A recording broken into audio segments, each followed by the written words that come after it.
ঢাকায় পৌঁছেছেন মার্কিন রাজস্ব কর্মকর্তা। নেতৃত্বে উচ্চ পর্যায়ের প্রতিনিধি দল। বিকেলে দিল্লি থেকে আসবেন ডোনাল্ড লু।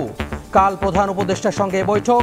আর্থিক খাত সংস্কার নিয়ে হবে আলোচনা, জানালেন অর্থ উপদেষ্টা। মত বিশেষজ্ঞদের।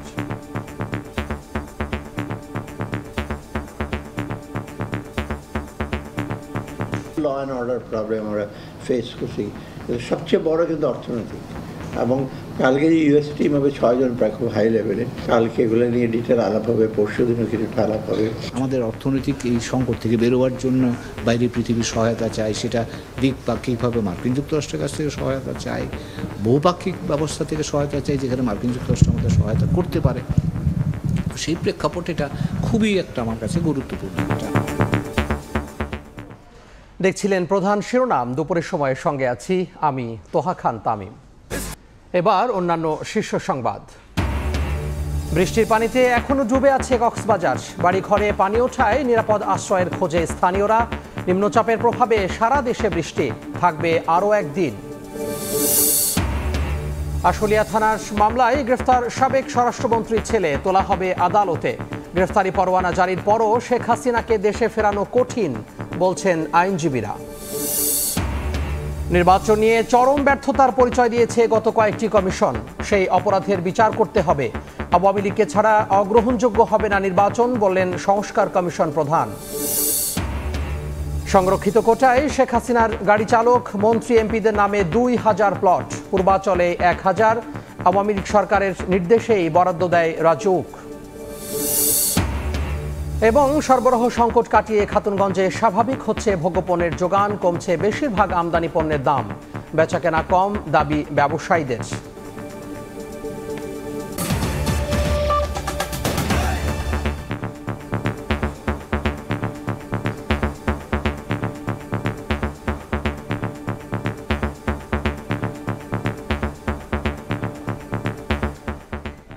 অন্তর্বর্তী সরকারের সঙ্গে বৈঠকে বসতে ঢাকা এসেছেন মার্কিন উচ্চ পর্যায়ের প্রতিনিধি দলের সদস্যরা। এ দলের নেতৃত্বে আছেন যুক্তরাষ্ট্রের রাজস্ব কর্মকর্তা ব্রেন্ট নেইম্যান। দিল্লি সফর শেষে বিকেলে দলে যোগ দেওয়ার কথা রয়েছে দক্ষিণ ও মধ্য এশিয়া বিষয়ক অ্যাসিস্ট্যান্ট সেক্রেটারি ডোনাল্ড লুর। ভূ রাজনৈতিক প্রেক্ষাপট ও দেশের বর্তমান পরিস্থিতি বিবেচনায় সফরটি বেশ গুরুত্বপূর্ণ বলে মনে করছেন বিশ্লেষকরা।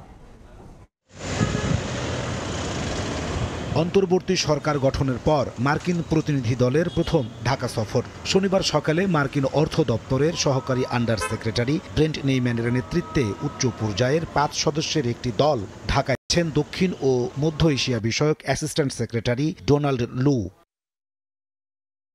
ভূ রাজনৈতিক প্রেক্ষাপট ও বাংলাদেশের অভ্যন্তরীণ পরিস্থিতিতে সফরটি অত্যন্ত গুরুত্বপূর্ণ হিসেবে দেখা হচ্ছে। বাংলাদেশের সঙ্গে অর্থনৈতিক ও উন্নয়নমূলক সম্পর্ক জোরদারে গুরুত্ব দেবে ওয়াশিংটন। এছাড়া বাংলাদেশের বর্তমান সংকট উত্তরণের চাহিদাগুলো জানতে চাইবে প্রতিনিধি দল। একই সঙ্গে বিষয়গুলোতে সামনের দিকে কিভাবে সহযোগিতা করা যায় তা নিয়েও আলোচনা হবে। যুক্তরাষ্ট্রের প্রতিনিধি দলের সদস্যরা অন্তর্বর্তী সরকারের প্রধান উপদেষ্টা ডক্টর মোহাম্মদ ইউনুস, পররাষ্ট্র উপদেষ্টা মোহাম্মদ তৌহিদ হোসেন সহ একাধিক উপদেষ্টার সঙ্গে সৌজন্য সাক্ষাৎ করতে পারেন। বিশ্লেষকরা বলছেন, অভ্যন্তরীণ আর্থিক ও প্রাতিষ্ঠানিক সংস্কার করে গণতান্ত্রিক সরকারের কাছে দায়িত্ব হস্তান্তরে সহযোগী হতে পারে মার্কিন যুক্তরাষ্ট্র। আমাদের অর্থনৈতিক এই সংকট থেকে বেরোবার জন্য বাইরে পৃথিবীর সহায়তা চাই, সেটা দ্বিপাক্ষিকভাবে মার্কিন যুক্তরাষ্ট্রের কাছ থেকে সহায়তা চাই, বহুপাক্ষিক ব্যবস্থা থেকে সহায়তা চাই, যেখানে মার্কিন যুক্তরাষ্ট্র আমাদের সহায়তা করতে পারে। সেই প্রেক্ষাপট এটা খুবই একটা আমার কাছে গুরুত্বপূর্ণ একটা সফর বলে মনে করছি। সফরে অভ্যন্তরীণ সংস্কারের পাশাপাশি ভূ রাজনৈতিক অবস্থান নিয়েও আলোচনা হতে পারে। সেই বিবেচনায় প্রতিবেশীর সঙ্গে সম্পর্ক ও আঞ্চলিক সহযোগিতা বিষয়গুলো নিয়ে আলোচনায় বাংলাদেশকে গুরুত্ব দেওয়ার পরামর্শ বিশ্লেষকদের। তাদের যে ভূ রাজনৈতিক পরিকল্পনা বা তাদের যে ইন্ডো প্যাসিফিক স্ট্র্যাটেজি আছে, সেখানে আমরা আমাদের মতো করে আমাদের প্রয়োজন অনুযায়ী আমরা তাদের সাথে অংশীদার হতে পারব। তো কাজে এখানে দুটোই আমার কাছে আবারও মনে হয় যে সম্পূরক ভূমিকা হিসেবে পালন করতে পারে। কাজেই তারা আমাদের প্রয়োজন আমাদের অভ্যন্তরীণ সংস্কার, তাদের প্রয়োজন ভূ রাজনৈতিক ক্ষেত্রে বাংলাদেশের তাদের সাথে বন্ধুত্বপূর্ণ সম্পর্ক বজায় রাখা। দুটোই করা সম্ভব বলে আমি। সরকারের উচ্চ পর্যায়ের বৈঠকের পাশাপাশি সফরে রাজনৈতিক দলের সঙ্গেও বৈঠক করতে পারে মার্কিন প্রতিনিধি দল। নাজমুস সালেহী, সময় সংবাদ, ঢাকা। এই মুহূর্তে রাজধানীর গুলশান এলাকায় আছেন রিপোর্টার সানবীর রুপল। মার্কিন প্রতিনিধি দলের সফরের বিস্তারিত জানতে আমরা সরাসরি যুক্ত হব তার সঙ্গে। মার্কিন অর্থ দপ্তরের সহকারী আন্ডার সেক্রেটারি ব্রেন্ট নেইম্যানের নেতৃত্বে 5 সদস্যের প্রতিনিধি দল তারা ঢাকায় এসে পৌঁছেছেন সকালবেলা এবং সরদার শাহজালাল আন্তর্জাতিক বিমানবন্দরে নেমে তারা সরাসরি গুলশানে এসেছেন এবং 155 নম্বর বাসায় যে রাষ্ট্রদূত আছে মার্কিন রাষ্ট্রদূত তার সঙ্গে দেখা করেছেন এবং সেখানে বেশ কয়েকজন ব্যবসায়ী প্রতিনিধির সঙ্গেও তারা আলাপ আলোচনা করেছেন। সেখান থেকে তারা সরাসরি চলে এসেছেন ওয়েস্টিন হোটেলে এবং গুলশানের এই ওয়েস্টিন হোটেলেই এখন তারা অবস্থান করছেন এবং এখানে আরও একজন যোগ দেবেন এই প্রতিনিধি দলের সঙ্গে। তিনি ডোনাল্ড লু, তিনি দিল্লি সফর শেষে ঢাকায় এসে পৌঁছানোর কথা বিকেল 3টা বা 3:30 নাগাদ এবং তিনি এসে পৌঁছলে এই 6 সদস্যের প্রতিনিধি দল আগামী 2 দিনের এই সফর সেটি ঢাকায় বিভিন্ন সরকারি দপ্তরের সঙ্গে আলাপ আলোচনা করবেন। তার মধ্যে আগামীকালকের যে তাদের যে কর্মসূচি আছে সেই কর্মসূচিতে ডক্টর মোহাম্মদ ইউনূসের সঙ্গে তারা দেখা করবেন পররাষ্ট্র উপদেষ্টার সঙ্গে, অর্থ উপদেষ্টার সঙ্গে এবং বাংলাদেশ ব্যাংকের গভর্নরের সঙ্গেও তাদের একটি সৌজন্য সাক্ষাৎ হওয়ার কথা রয়েছে।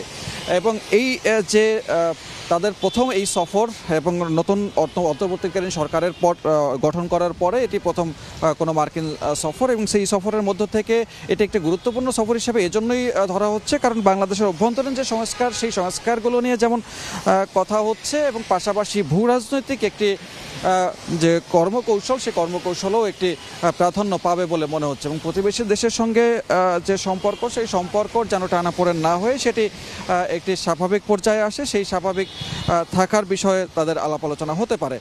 তবে এখনও পর্যন্ত কোনো রাজনৈতিক দলের সঙ্গে তাদের কোনো বৈঠক হবে কিনা সে বিষয়ে নিশ্চিত করা জানা যায়নি। তবে সংস্কার যারা করবেন এবং তাদের সঙ্গে যে আলাপ আলোচনা পাশাপাশি রাজনৈতিক দলগুলোর সঙ্গে আলাপ আলোচনা হতে পারে এবং কোন পদ্ধতিতে একটি গণতান্ত্রিক সরকারের কাছে এই সরকার ক্ষমতা হস্তান্তর করবে এবং তাদের যে পরিকল্পনা সেই পরিকল্পনা নিয়েও তাদের সঙ্গে আলাপ আলোচনা হবে এবং তাদের সাথে সেই সহযোগিতা চাইবে বাংলাদেশের এখনকার যে সংকট সেই সংকট উত্তরণে।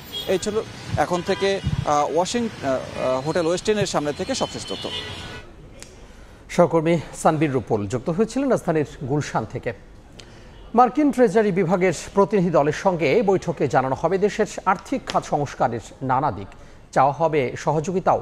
সকালে রাজস্ব ভবনে এক মতবিনিময় সভা শেষে কথা জানিয়েছেন অর্থ উপদেষ্টা সালেহউদ্দিন আহমেদ। সভায় বিদেশি বিনিয়োগে মন্দার পূর্বাভাস দিয়ে সরকারি অর্থের অপচয় কমানোর তাগিদও দিয়েছেন তিনি। কর ফাঁকির প্রবণতা রাজস্ব আদায়ে দীর্ঘসূত্রতায় এখন পর্যন্ত করযোগ্য মানুষের কম সংখ্যকই এসেছে জাতীয় রাজস্ব বোর্ড এনবিআর এর করজালে। স্বাভাবিকভাবেই রাজস্ব আদায়ের লক্ষ্যমাত্রা পূরণে ব্যর্থতার পরিচয় দিয়ে আসছে এনবিআর। কর সংকট কাটিয়ে এমন পরিস্থিতির উন্নয়নে সকালে রাজধানীর আগারগাঁওয়ে রাজস্ব ভবনে এনবিআর কর্তাদের সঙ্গে আলোচনায় বসেন অর্থ উপদেষ্টা।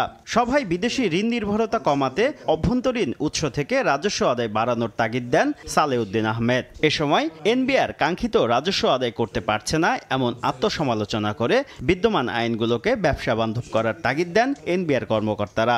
আমরা কখনোই জোর করে ট্যাক্স আদায় করব না। আমাদেরকে যে আইন দেয়া হয়েছে, যে রুলস রেগুলেশন দেয়া হয়েছে, আমরা এটা পরিপূর্ণভাবে পরিপালন করে কর আদায় করব যাতে করে কারো উপরে জুলুম না হয়। এ সময় অর্থ উপদেষ্টা জানান আর্থিক ও রাজস্ব খাতের টেকসই সংস্কার নিশ্চিতে ঢাকায় সফররত মার্কিন ট্রেজারি প্রতিনিধি দলের সঙ্গে রোববার বৈঠকে বসবেন তিনি। ল অ্যান্ড অর্ডার প্রবলেম আমরা ফেস করছি, সবচেয়ে বড় কিন্তু অর্থনৈতিক। এবং কালকে ইউএস টিম হবে 6 জন প্রায় খুব হাই লেভেলে, ওরা প্রথমেই হলো যে অর্থনৈতিক ইস্যু, সেই জন্য এই কালকে এগুলো নিয়ে ডিটেল আলাপ হবে, পরশু দিনও কিছুটা আলাপ হবে। সব ফ্রন্টে আমরা রাজস্ব সংস্কার এবং ওদিকে তো ব্যাংকিং আর্থিক সংস্কার আছে, অন্য রুল আছে, আমরা করব। এই ব্যাপারে আপনারা আমাদেরকে সহযোগিতা করবেন। সভায় করদাতাদের অর্থের অপচয় যেন না হয় সেদিকেও নজর রাখার তাগিদ দেন অর্থ উপদেষ্টা। শুভ খান, সময় সংবাদ, ঢাকা। রাজধানী গুলশানে নির্বাচন কমিশন নিয়োগ বিধান বিষয়ে পলিসি ডায়ালগে বক্তব্য রাখছেন পাট ও বস্ত্র উপদেষ্টা অবসরপ্রাপ্ত brigadier general M Shakhawat Hossain. আমরা সরাসরি যুক্ত হব সেখানে। Bangladesh election commission at this moment still is most powerful যদি তারা ইমপ্লিমেন্ট করে। সরি টু সে, এই কতগুলো আইন আমরা সবাই মিলে এখানে যারা আছে আমি সবাইকে চিনি, আমরা কতবার জেনাদের সাথে আলাপ করেছি, পলিটিক্যাল পার্টির সাথে আমরা মিনিমাম 3 বার আলোচনা করেছি, করে একটা সংস্কার এনেছিলাম। তার অনেকগুলো এখন নেই, অনেকগুলো যেগুলো অসুবিধা ছিল সেগুলোকে ডাইলিউট করা হয়েছে। তো আমি অনেক কথা এখানে বলেছেন, আর আমি বেশি বাড়াবো না। আমি শুধু এটুকু বলবো যে নির্বাচন শুধু নির্বাচন কমিশনে দিয়েই হয় না। আমরা করতে পেরেছি, আপনারা অনেকে বলেছেন রিলেটিভলি ভালো হয়েছে, আমি বলবো না দি বেস্ট, বাট 4টা ইলেকশন রিলেটিভলি ভালো হয়েছে। তার কারণ হচ্ছে সেখানে একটা নিউট্রাল গভর্নমেন্ট ছিল। It's fact, any political party যখনই আসে, আপনি যতই বলেন বাংলাদেশে কালকে যে আমরা যতটুকু করে যাবো তারপরে যে এটা ওইভাবে থাকবে এরকম তো গ্যারান্টি কোথাও নাই। কাজেই আমি মনে করি যে ইলেকশনের জন্য there has to be a kind of a neutral government. সেটা আপনি কেয়ারটেকার করেন, ইলেকশন সম্বন্ধীয় ইলেকশন পিরিয়ডের একটা সরকার বলেন, এটা পলিটিক্যাল পার্টিকে ডিসাইড করতে হবে যে তারা এই স্পেসটুকু দেবে কি দেবে না। না হলে আমার অভিজ্ঞতা 5 বছরের এবং আরও 5 বছর ধরে স্টাডি, হায়ার স্টাডি, বাংলাদেশে it is not possible, humanly not possible, যত ভালোই নির্বাচন কমিশন হোক, যখন সরকার থাকে। আর আমাদের অভ্যাস হচ্ছে সরকার থাকা মানে আমরা সরকারি লোক। সেই হিসাবে যদি ভালো নির্বাচন করতে হয় তাহলে আমার মনে হয় যে একটা ইন্টারিম ব্যবস্থা থাকতে হবে। সেটা আপনারা যদি কনস্টিটিউশন বলেন, bring it into constitution, whatever way it is, এটা has to be decided by the political parties, all political parties. আল্লাহ। আবারও যুক্ত হয়েছিলাম রাজধানীর গুলশান থেকে। অন্য প্রসঙ্গ, কয়েকদিনের ভারী বৃষ্টিতে আজও ডুবে আছে কক্সবাজার। বৃষ্টিপাত কমলেও বসতি, সরকারি বেসরকারি স্থাপনা ও রাস্তাঘাট থেকে এখনও নামেনি পানি। বাড়িঘরে পানি উঠে যাওয়ায় নিরাপদ আশ্রয়ের খোঁজে স্থানীয়রা। এদিকে মাইকিং করে ভুক্তভোগীদের উদ্ধার কার্যক্রম চালাচ্ছে বিভিন্ন স্বেচ্ছাসেবী সংগঠন। টানা ভারী বর্ষণ, যা কক্সবাজারে অতীতের সব রেকর্ড ছাড়িয়েছে। 2 দিন ধরে পানিতে ডুবে আছে রাস্তাঘাট, ঘরবাড়ি। কক্সবাজার শহরের মাদ্রাসা পয়েন্ট ঝাউবিতি তলিয়ে আছে পানিতে। এই ঝাউবিতিতে বসবাস করে 30টির বেশি পরিবার। তাদের বসতি পানিতে ডুবে যাওয়ায় চরম দুর্ভোগে তারা। রান্না বাড়া তো করে খাইতে পারতেছি না, এখন ওখানে হোটেলতে আইনে খাইতে হচ্ছে। রাতের বেলা ঘুমোতে পারি নাই, এখানে মানে খাটের উপর দিকে চলে গেছে পানি। এর জ্বর পানিয়ে আগাগুড়া বিড়া বাড়ি ফুরা গিয়ে। এদিকে কক্সবাজার শহরের নিম্নাঞ্চল পৌরসভার 1 নম্বর ওয়ার্ড, এই ওয়ার্ডের বেশিরভাগ বাড়ির মানুষ পানিবন্দী। নিরাপদ আশ্রয়ের খোঁজে ছুটছেন তারা। এখন ছোট বাচ্চা লোক কি করছেন ভাই, এ কারণে অনর মানে কি গছ সারি দিয়ে আর তো না এরকম বুঝছে। পানি উড়ালে গিয়ে গিয়ে একটা গরম মাঝে পানি দূরে থাকি না পারে। এখন বরাবর পানি বেশি হয়ে যায়, দিয়ে না বেশি পানি বেশি হয়ে বাজি দরে যায় ঘুরে। তবে শহরের হোটেল মোটেল জোন, লাবণী ও সুগন্ধা পয়েন্টের সড়ক থেকে পানি নেমেছে, কিন্তু সরকারি বেসরকারি নানা স্থাপনা ডুবে আছে পানিতে। পানির কারণে, আবহাওয়ার কারণে বাসা নিয়ে আমরা সতর্ক থাকছি এবং সতর্ক থাকার জন্য চলে যাচ্ছি। স্বেচ্ছাসেবী সংগঠনগুলো জানিয়েছে মাইকিং এর পাশাপাশি পানিবন্দী মানুষজনকে উদ্ধার কার্যক্রম চালানো হচ্ছে। আশেপাশে যারা জনগোষ্ঠী আছে, যারা এখন শঙ্কায় আছে, তাদেরকে নিরাপদ আশ্রয়স্থানে যাওয়ার জন্য বলা হয়েছে। এদিকে বৈরী আবহাওয়ায় সৈকতের নাজিরার টেক পয়েন্ট থেকে এক জেলের মরদেহ উদ্ধার করেছে লাইফগার্ড সংস্থা। সুজাউদ্দিন রুবেল, সময় সংবাদ, কক্সবাজার। এই মুহূর্তে কক্সবাজার লাবণী পয়েন্টে আছেন রিপোর্টার সুজাউদ্দিন রুবেল। সবশেষ খবর জানতে আমরা সরাসরি যুক্ত হব তার সঙ্গে। আবারও ভারী বর্ষণের আশঙ্কা দেখা দিয়েছে। এই ভারী বর্ষণ সকাল থেকে কিন্তু গুড়ি গুড়ি বৃষ্টি হচ্ছিল। এখন আমরা যে দেখতে পাচ্ছি আকাশ অনেকটাই মেঘাচ্ছন্ন, যে কোনো মুহূর্তে আবারও ভারী বৃষ্টিপাত হতে পারে। যেই ক্ষেত্রে আবহাওয়া যেটি বলছে পাহাড় ধসের একটি আশঙ্কা রয়েছে। আর কক্সবাজার জেলা প্রশাসনের পক্ষ থেকে আমরা কিছুক্ষণ আগে অতিরিক্ত জেলা প্রশাসক সার্বিক সাথে কথা বলেছিলাম। তিনি যে বিষয়টি বলছে, কক্সবাজারে প্রায় লক্ষাধিক মানুষ এখন পানিবন্দী। এসব মানুষ কিন্তু চরম দুর্ভোগে রয়েছে। বিশেষ করে গ্রামের পর গ্রাম এখন উখিয়া, টেকনাফ এবং যে চকরিয়া এসব এলাকার মানুষজন চরম দুর্ভোগে রয়েছে। আমরা এখন যেখানে দাঁড়িয়ে আছি এটি হচ্ছে কক্সবাজারের নিম্নাঞ্চল, সমিতিপাড়া, নাজিরারটেক সহ বিভিন্ন যে কয়েকটি পাড়া রয়েছে। এই পাড়ায় মানুষজন আসা যাওয়া করে সেই রাস্তার উপর। আমরা রাস্তাতে দেখতে পাচ্ছেন আপনার পানি উঠে গিয়েছে। এই পানি কিন্তু সহজেই নামছে না। নামার কারণে যেমন রাস্তার উপর যেমন পানি ঠিক দেখতে পাচ্ছেন, ঠিক তেমনি শহরের যে নিম্নাঞ্চলের প্রায় 10,000-এর বেশি মানুষ রয়েছে এই নাজিরারটেক, সমিতিপাড়া, পশ্চিম কুতুবদিয়াপাড়া এইসব পাড়ায় কিন্তু এখন পর্যন্ত মানুষজন অনেকেই তারা পানিবন্দী হয়ে পড়েছেন। তবে আমরা লক্ষ্য করেছি এই সড়ক দিয়ে শত শত মানুষ কিন্তু নিরাপদ আশ্রয়ে চলে যাওয়ার জন্য সকাল থেকে এই পথ ধরে পানিতে ডিঙ্গিয়ে কিন্তু হেঁটে হেঁটে তারা কক্সবাজারের যারা তাদের আত্মীয় স্বজন রয়েছে, উঁচু স্থানে যারা নিরাপদে রয়েছেন তাদের বসত বাড়িতে আশ্রয়ের জন্য চলে গিয়েছেন। সেই বিষয়টি আমরা দেখেছি এবং তাদের সঙ্গে কথা বলেছি। তারা যে বিষয়টি বলছে, গত 2 দিন ধরে যে ভারী বৃষ্টি, এই ভারী বৃষ্টির কারণে তারা অনেকেই চেয়ার কিংবা টিনের চালার উপর তারা আশ্রয় নিয়েছিল এবং শেষ মুহূর্তে যেহেতু পানি কমছিল না, তারা বাধ্য হয়ে নানাভাবে তারা যে নিরাপদ আশ্রয়ের জন্য ছুটেছেন। তবে এখনো পর্যন্ত যেহেতু পানি কমেনি এবং বৃষ্টির যে ভারী বৃষ্টিপাত সেটি আবারও শুরু হয়েছে, সেই ক্ষেত্রে কিন্তু তারা আবারও আশঙ্কা করছেন। এদিকে আবহাওয়া অফিস বলছে কক্সবাজারে গত যে রেকর্ড পরিমাণ বৃষ্টিপাত হয়েছে, এখনো আমরা দেখতে পাচ্ছি আবারও বৃষ্টিপাত শুরু হয়েছে। সেই ক্ষেত্রে কিন্তু পাহাড় ধসের আশঙ্কা আছে, তাই এই জন্য মাইকিং করছে। আমরা দেখতে পেয়েছি রেড ক্রিসেন্টের স্বেচ্ছাসেবী সংগঠন যেগুলো রয়েছে তারা মাইকিং করছে মানুষজনকে সরে যাওয়ার জন্য এবং অনেকে আবার পানি থেকে সরিয়ে তারা নিরাপদ আশ্রয়ে নিয়ে যাচ্ছে। আবার অনেকে আমরা দেখেছি তারা যে গাড়ি ঘোড়া নিয়ে মানুষজনকে উদ্ধার করছে। তো এই ছিল আমার কাছে কক্সবাজার থেকে সবশেষ। নিম্নচাপের প্রভাবে বৃষ্টিপাত আগামীকাল অব্যাহত থাকার পূর্বাভাস দিয়েছে আবহাওয়া দফতর। তবে সোমবার থেকে পরিমাণ কমে আসতে পারে। এদিকে নিম্নচাপের প্রভাবে দেশের অন্য জেলার মতো রাজধানীতেও সকাল থেকে থেমে থেমে ঝরছে বৃষ্টি। দিনের বিভিন্ন সময়ে গুড়ি গুড়ি বৃষ্টি, সেই সঙ্গে দমকা হাওয়া। যদিও শনিবারের সকালটা শুরু হয় ভারী বর্ষণ দিয়ে, এক পর্যায়ে বৃষ্টির পরিমাণ কমে এলেও থেমে যায়নি পুরোপুরি।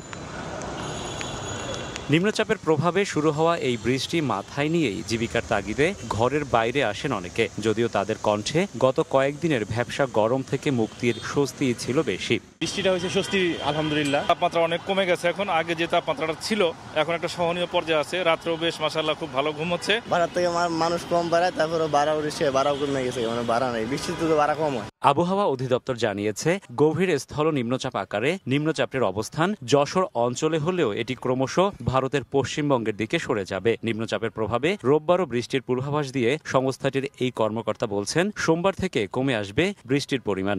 কক্সবাজারের বৃষ্টির মাত্রা কিছুটা কমে যাবে, তবে চট্টগ্রাম, খাগড়াছড়ি, তার ফেনী, লক্ষ্মীপুর, তারপরে আপনার ঢাকা সহ এইসব জায়গাতে আপনার আজকে সারাদিনই টানা বৃষ্টির সম্ভাবনা রয়েছে এবং যেটা হচ্ছে আগামীকালকেও বৃষ্টি হবে, কিছুটা হয়তো কমতে পারে। আমরা আশা করছি পরশুদিন থেকে মোটামুটি সারা দেশে বৃষ্টি কমে যাবে। ভারী বর্ষণের প্রভাবে বন্যা দুর্গত এলাকায় নদ নদীর পানি কিছুটা বাড়লেও সার্বিক অবস্থার অবনতির শঙ্কা নেই বলে জানালেন আবহাওয়াবিদ। উপচাপ হিসেবে আসার পরে এটা গ্র্যাজুয়ালি আরও যেহেতু সাগরে পড়ার পরে এটা শক্তি সঞ্চয় করে এটা বাংলাদেশের দক্ষিণ অঞ্চলে এটা প্রথমে গতকাল স্থল নিম্নচাপ হয়, এটা ল্যান্ডে ওঠার পরে এটা স্থল গভীর নিম্নচাপ হয় এবং দেখা যাচ্ছে এটা গ্র্যাজুয়ালি বৃষ্টি ঝরিয়ে ক্রমান্বয়ে এটা আরও দুর্বল হয়ে যাবে। শুক্রবার থেকে শনিবার সকাল 9টা পর্যন্ত 24 ঘন্টায় দেশে সর্বোচ্চ বৃষ্টি হয়েছে কক্সবাজারে 223 মিলিমিটার। একই সময়ে রাজধানীতে বৃষ্টির পরিমাণ ছিল 10 মিলিমিটার। যে কোনো প্রাকৃতিক দুর্যোগ মোকাবেলার অন্যতম প্রধান হাতিয়ার নির্ভুল পূর্বাভাস, অথচ আধুনিক যন্ত্রপাতি কিংবা দক্ষ জনবল প্রায় সব ক্ষেত্রেই বাংলাদেশ আবহাওয়া অধিদপ্তর যেন এক প্রকার টানাপোড়েনের সংসার। আর তাই নতুন বাংলাদেশ বিনির্মাণের এই সময়ে সংস্থাটি অগ্রাধিকার পাক এমন আশাবাদ আপামর মানুষের। রাশেদ বাপ্পি, সময় সংবাদ, ঢাকা।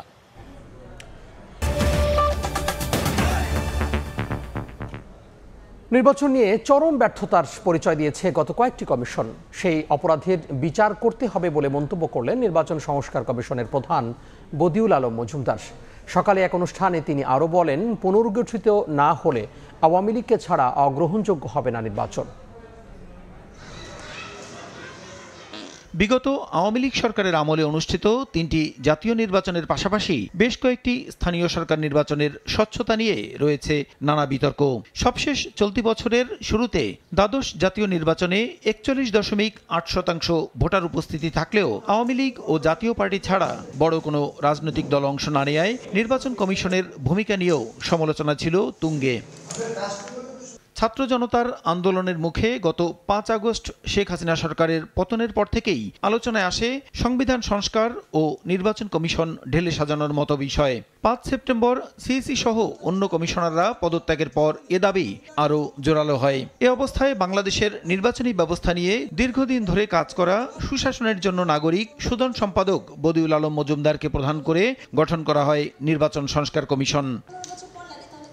শনিবার সকালে রাজধানীর এফডিসি মিলনায়তনে ডিবেট ফর ডেমোক্রেসি আয়োজিত বিতর্ক প্রতিযোগিতায় প্রধান অতিথি হিসেবে অংশ নেন বদিউল আলম মজুমদার। কথা বলেন সংবিধান সংস্কার সহ নির্বাচন ব্যবস্থা নিয়ে। সুষ্ঠু নির্বাচন আয়োজনে গত কয়েকটি কমিশনের চরম ব্যর্থতা রয়েছে জানিয়ে তাদের অপরাধের বিচার করতে হবে বলে জানান তিনি।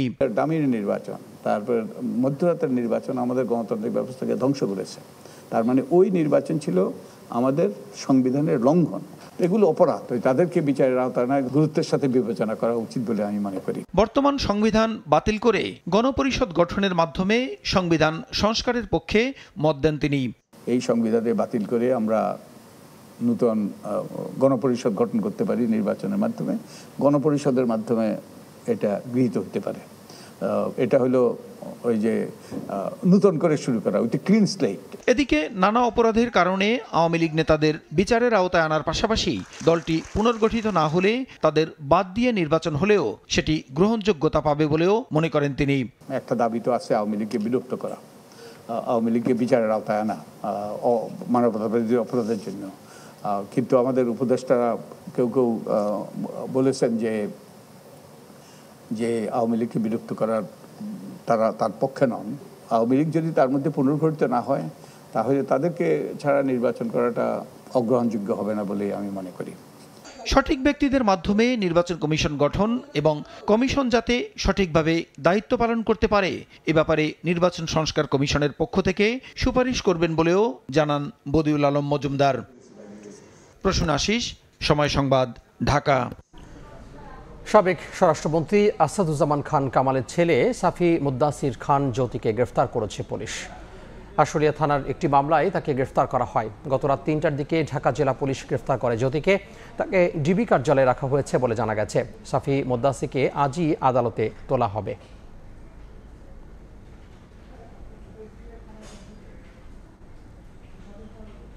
গত 15 বছর বিএনপির গণতান্ত্রিক আন্দোলনে নিহতদের স্মরণে বিকেলে সমাবেশ করবে দলটি। চলছে প্রস্তুতি। এই মুহূর্তে কেন্দ্রীয় শহীদ মিনারে আছেন রিপোর্টার মার্জিয়া মোমো। আমরা সরাসরি যুক্ত হব তার সঙ্গে। মোমো,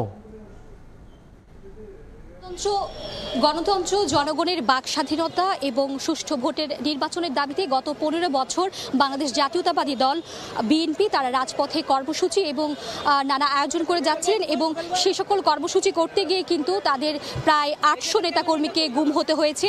প্রায় 40 লক্ষ নেতাকর্মীর বিরুদ্ধে 1,48,071টি মামলা হয়েছে এবং আজকে সে সকল গুমের শিকার এবং নির্যাতিত নেতাদের যে স্মরণে সেখানে কেন্দ্রীয় শহীদ মিনারে তাদের স্মরণের জন্য একটি সমাবেশের নাম দেওয়া হয়েছে গণতন্ত্রের সমাবেশ, সেই সমাবেশের আয়োজন করা হচ্ছে এবং ইতোমধ্যে আমরা দেখতে পাচ্ছি শহীদ যে বেদিতে তারা জাতীয় পতাকা নিয়ে হাজির হয়েছেন বিএনপির নেতা কর্মীরা। এবং এই মুহূর্তে আমাদের সঙ্গে আছেন বিএনপির জ্যেষ্ঠ নেতা শহীদুদ্দিন চৌধুরী অ্যানি এবং আমরা তার কাছে জানতে চাইব আজকের এই গণতন্ত্র সমাবেশের মধ্য দিয়ে বিএনপির পক্ষ থেকে বাংলাদেশের আপামর জনসাধারণের জন্য আপনাদের কি বার্তা থাকবে? গণতন্ত্রের সংগ্রামে আন্দোলন সংগ্রাম করতে গিয়ে যারা শহীদ হয়েছেন আমরা তাদের আত্মার মাগফিরাত কামনা করছি। তাদের স্মরণে আমরা বাংলাদেশ জাতীয়তাবাদী দল আজকের এই সভার আহ্বান করেছি।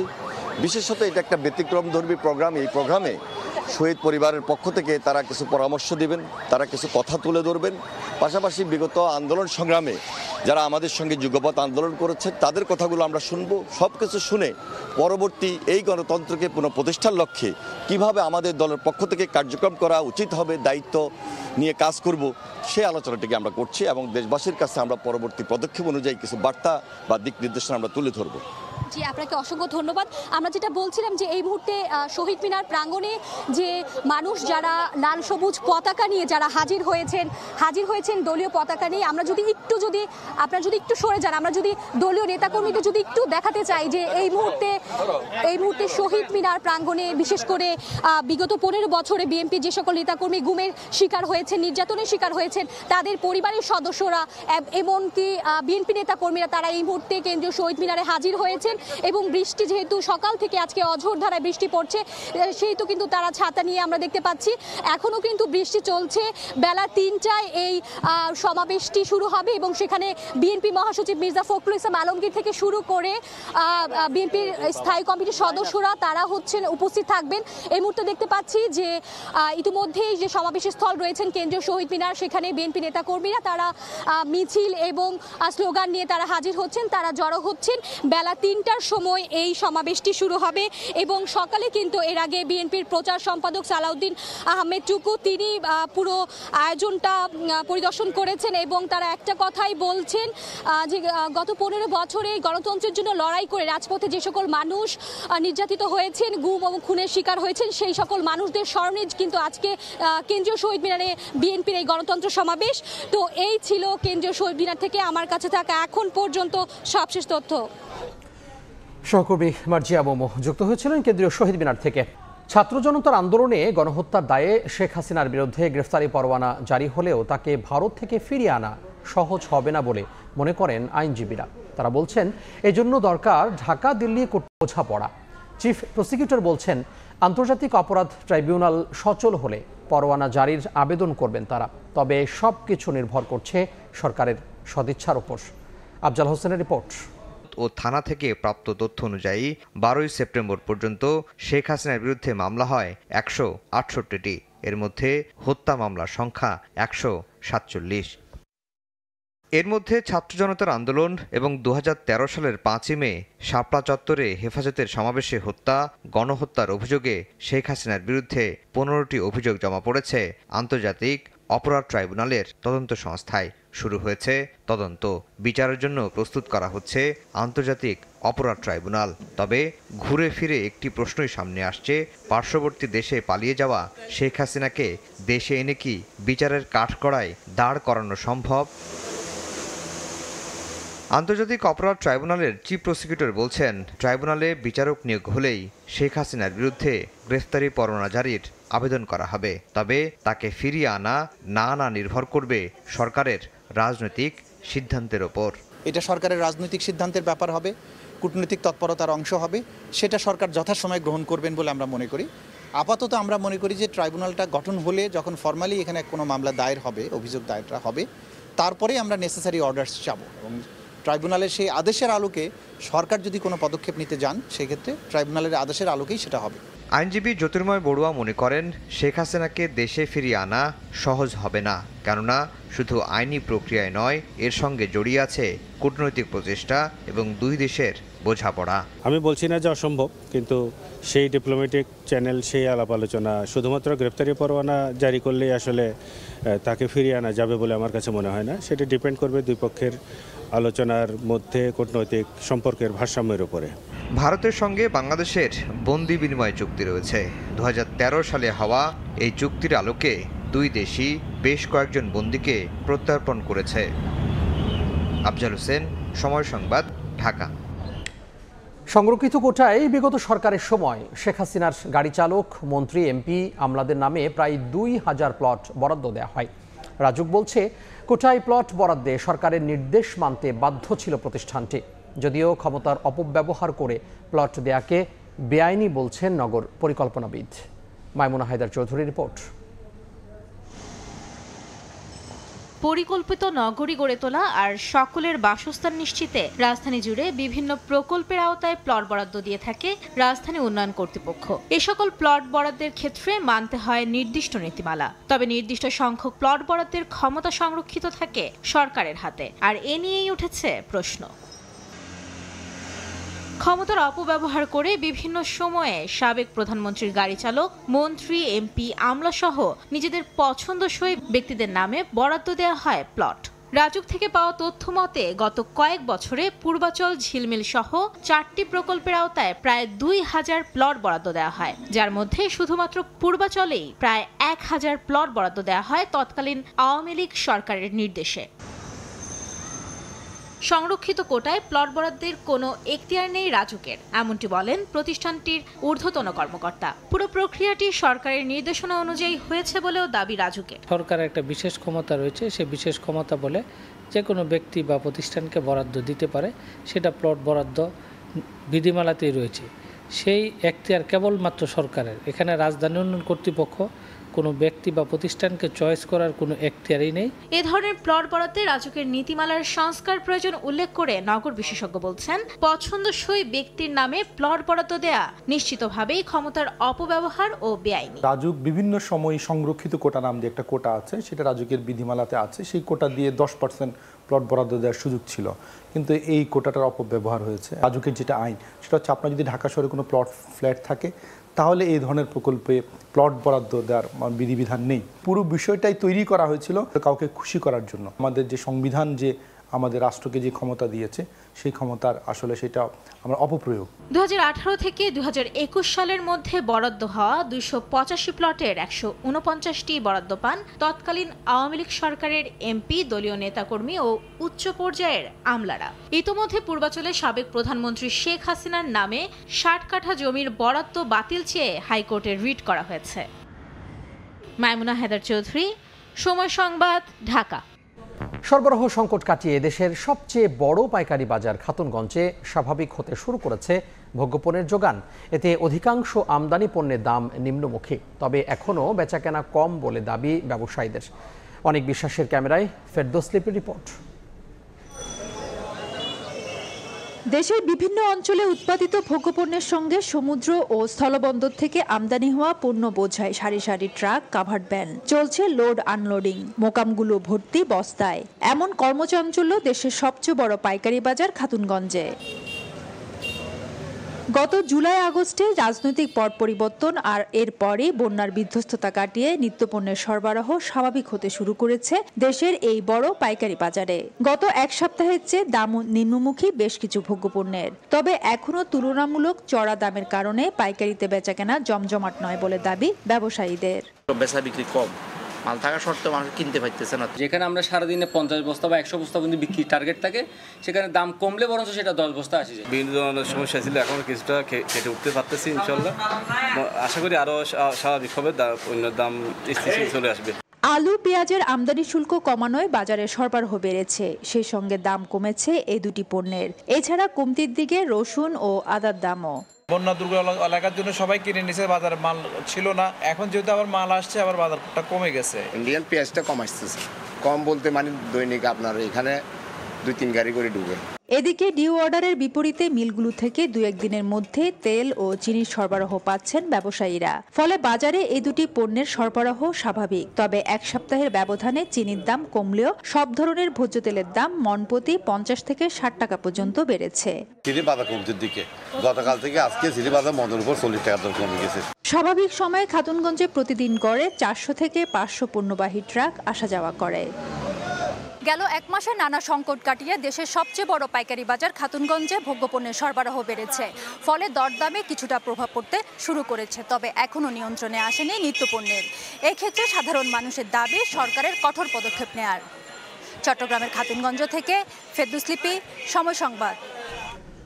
বিশ্ব অর্থনীতির টানাপোড়েনের মধ্যে মন্দার কবলে পড়েছে মার্কিন পোশাকের বাজার। ব্যয় সংকোচন নীতিতে গেল জুলাই পর্যন্ত 7 মাসে 4.65% তৈরি পোশাকের আমদানি কমিয়েছেন দেশের ব্যবসায়ীরা। নেতিবাচক এই ধাক্কায় বাংলাদেশ থেকে কমেছে সবচেয়ে বেশি।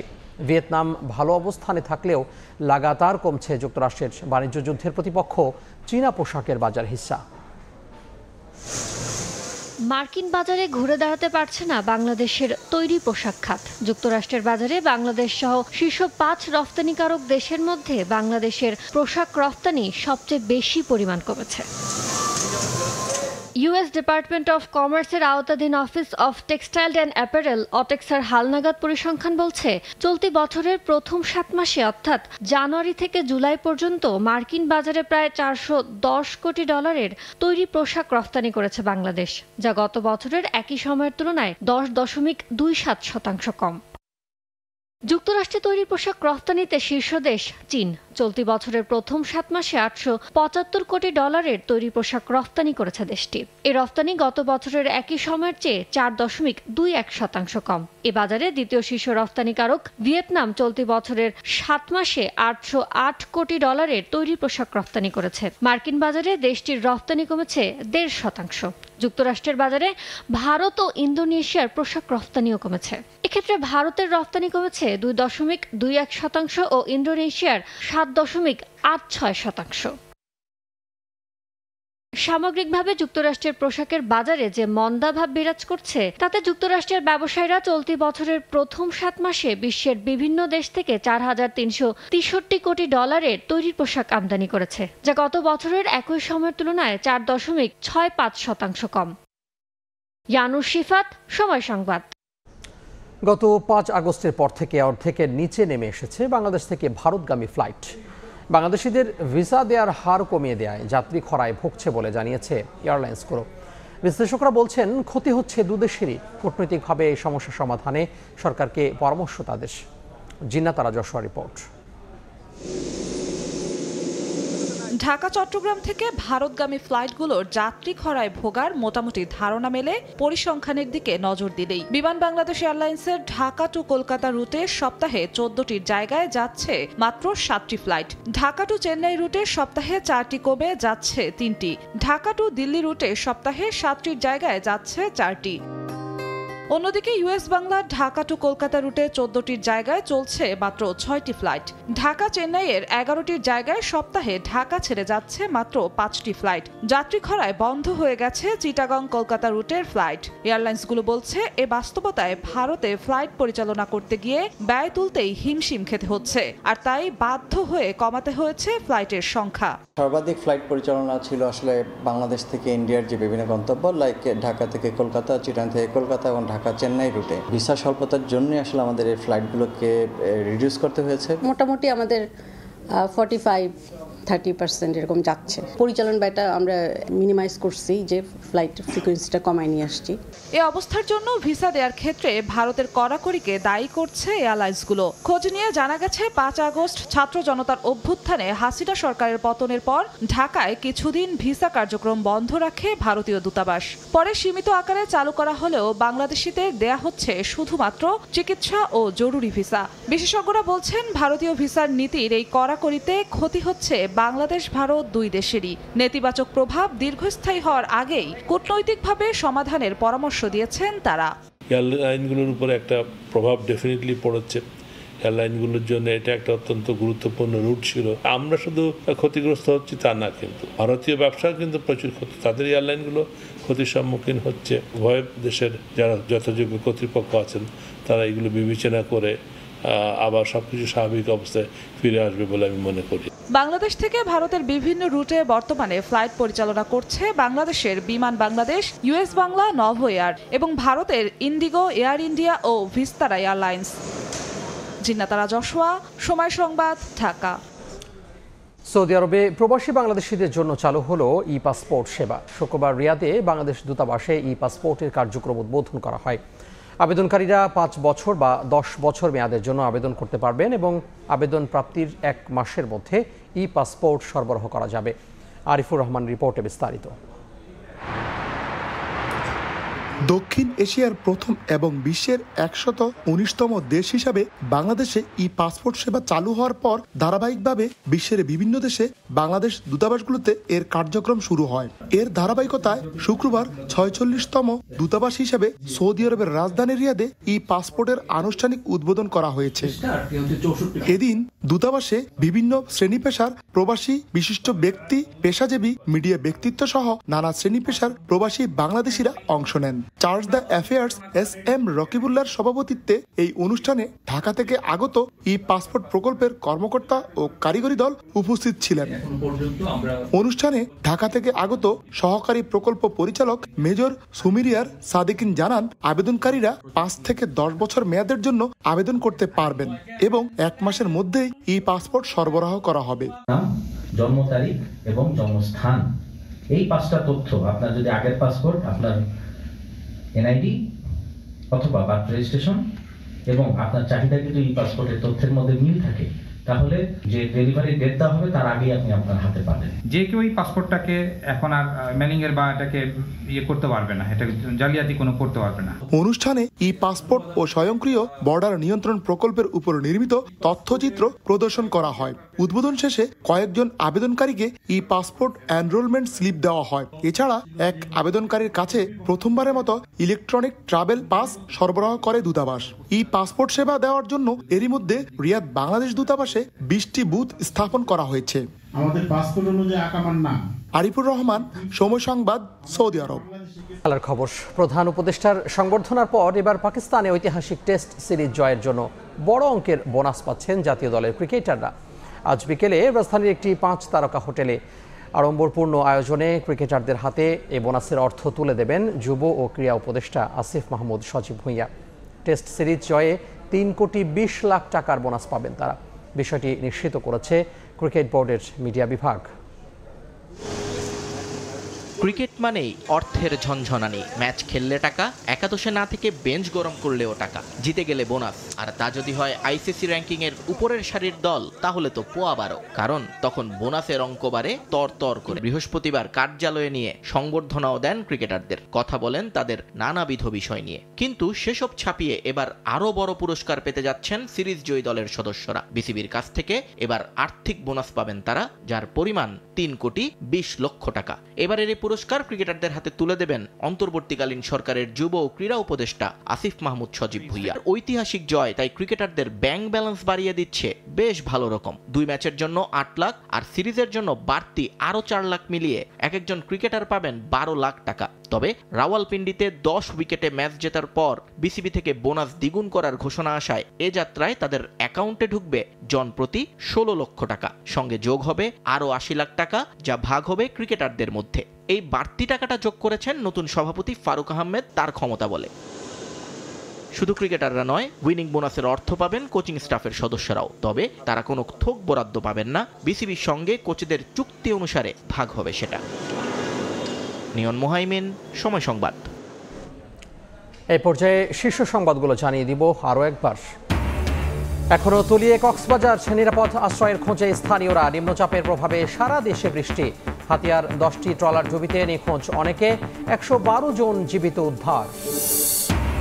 ঢাকায় পৌঁছেছেন মার্কিন রাজস্ব কর্মকর্তার নেতৃত্বে উচ্চ পর্যায়ের প্রতিনিধি দল। বিকেলে আসবেন ডোনাল্ড লু। আর্থিক খাত নিয়ে হবে আলোচনা, জানালেন অর্থ উপদেষ্টা। এবং নির্বাচন নিয়ে চরম ব্যর্থতার পরিচয় দিয়েছে গত কয়েকটি কমিশন। সেই অপরাধের বিচার করতে হবে। আওয়ামী লীগকে ছাড়া অগ্রহণযোগ্য হবে না নির্বাচন, বললেন সংস্কার কমিশন প্রধান। এই ছিল দুপুরের সময়ে। সঙ্গে থাকুন সময়।